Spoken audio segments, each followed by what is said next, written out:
ফিনল্যান্ডে আনন্দঘন পরিবেশে পালিত হয়েছে পবিত্র ঈদ উল ফিতর।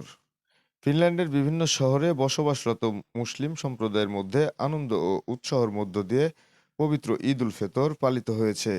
রাজধানীর হেলসিঙ্কি, এসপো এবং আশেপাশের এলাকায় ঈদের নামাজের জন্য একাধিক জামাত অনুষ্ঠিত হয়েছে।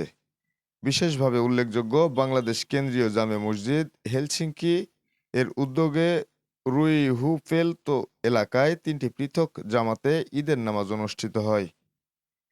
বিপুল সংখ্যক মুসল্লির অংশগ্রহণে প্রতিটি জামাত ছিল প্রাণবন্তর ও সুশৃঙ্খল। এই জামাতগুলোতে কমিউনিটির সিনিয়র ব্যক্তিবর্গ, রাজনৈতিক ব্যক্তিত্ব, ব্যবসায়ী, সাংবাদিক, শিক্ষার্থী সহ বিভিন্ন পেশা ও বয়সের মানুষজন উপস্থিত ছিলেন। এতে প্রবাসী বাংলাদেশি মুসলিমদের মধ্যে পারস্পরিক সম্প্রীতি ও ঐক্যের এক চিত্র ফুটে ওঠে।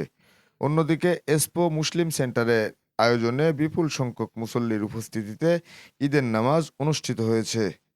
পরিবার পরিজন সহ অনেকেই এতে অংশ নেন এবং উৎসবের আনন্দ ভাগাভাগি করেন। এছাড়াও হেলসিঙ্কির মাইল্লিপুরো এলাকার এরিনা সেন্টারেও একাধিক জামাতে ঈদের নামাজ আদায় করা হয়েছে, যেখানে নারী, পুরুষ ও শিশুদের অংশগ্রহণ ছিল চোখে পড়ার মতো। নামাজ শেষে মুসল্লিরা একে অপরের সঙ্গে কোলাকুলি করেন, শুভেচ্ছা বিনিময় করেন এবং বিভিন্ন সামাজিক কার্যক্রমের মাধ্যমে ঈদের আনন্দ ছড়িয়ে দেন।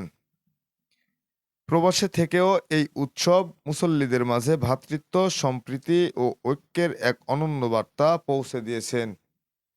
হেলসিঙ্কি থেকে আবদুল্লাহ ইকবালের পাঠানো তথ্যচিত্রে ডেস্ক নিউজ।